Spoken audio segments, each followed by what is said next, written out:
Stephen, what can be done to restore the public's faith in the police? I think there's some fairly basic things, and the new Commissioner, Sir Mark, has alluded to those. The turning up at a burglary. In truth, it makes very little practical sense to turn up to a burglary that's happened many hours before and where the presence of a uniformed police officer isn't going to do anything to help solve the crime. What you need there are forensic scientists to take samples of DNA that might be there, of fingerprints, to look for forensic evidence. But the reality is, and I've been burgled myself twice. Me too, I had a fight with a burglar in my own house. The police didn't do anything about it. When somebody has been traumatised by having their home invaded, one of the things that makes them feel that somebody cares, frankly, is that the police turn up, do what they can, be reassuring. I mean, it almost sounds like sort of being cuddly. Like the good old days. Yes, like the good old days, exactly. Doing what it says on the tin. It is a practical demonstration that somebody actually cares, and that matters. Yeah. Turning up to see the victims of crime matters because it does reassure. It does make people feel more cared for. And above all, that is what the police service is about, preventing crime and making people feel more secure. It is a step in the right direction. Thank you, good. And what role did the College of Policing play in all of this? The College of Policing was brought into existence to try and standardise practice nationally, to try and professionalise the police service in terms of providing well-structured procedures, well-structured policies. It has its critics.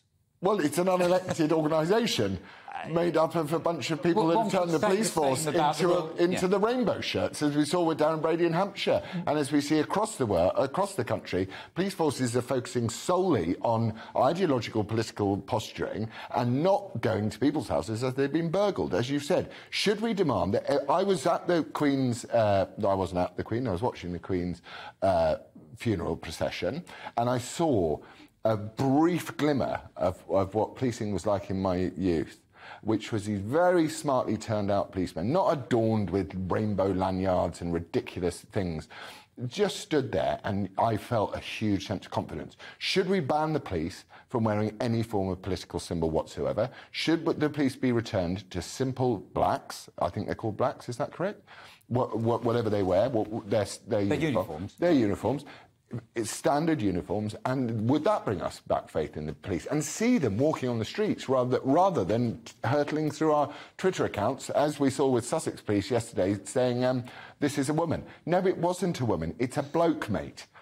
That's the College of Policing, is it not? No, I don't think it's fair to blame the College of Policing. Why not? For those sort of abuses. Those sort of abuses. Where does it come from then? If it's national, if you've got Harry Miller getting chased down by the police to check his thinking. You got this going across every police force. Why is it not the College of Policing? You said the College of Policing is brought in to standardise police procedure.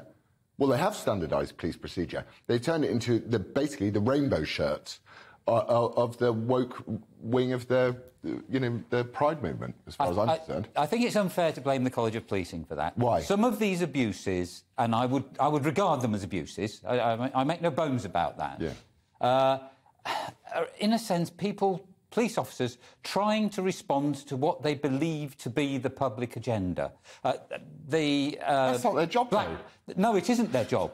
Get off your knees at Black Lives Matter marches. The officers who took the knee at the Black Lives Matter demonstrations, one or two of them I actually know. They believed that they were doing something that was respectful, that was showing an understanding of the demonstration, and might actually have helped to keep that demonstration peaceful. Yeah. They believed in good faith that was the case. I think they were wrong.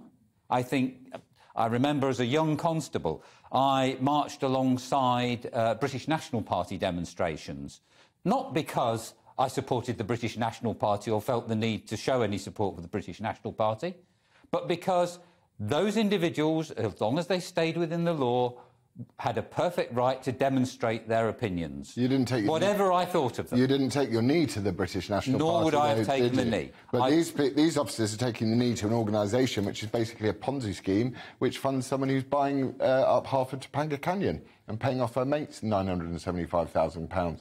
It's a complete Ponzi scheme. The police should be utterly ashamed of the way that they behave towards Black Lives Matter and utterly ashamed of the way they behave towards Pride. Would you agree? The police should be an absolutely anti-political organisation. And I spoke to someone very senior in the Metropolitan Police when I ran for London Mayor. I won. And I said to them, is the Metropolitan Police an anti-racist police organisation? And he said, yes, it is. Now, anti-racism is part of woke ideology, is part of all of this rainbow pride flag movement of diversity, equity and inclusion. Should we get anti-racism out of the police as well? No, we shouldn't. Why not? Because racism is offensive to everybody. I did not say that. I didn't ask you that. I said, should we get anti-racism out of the police force?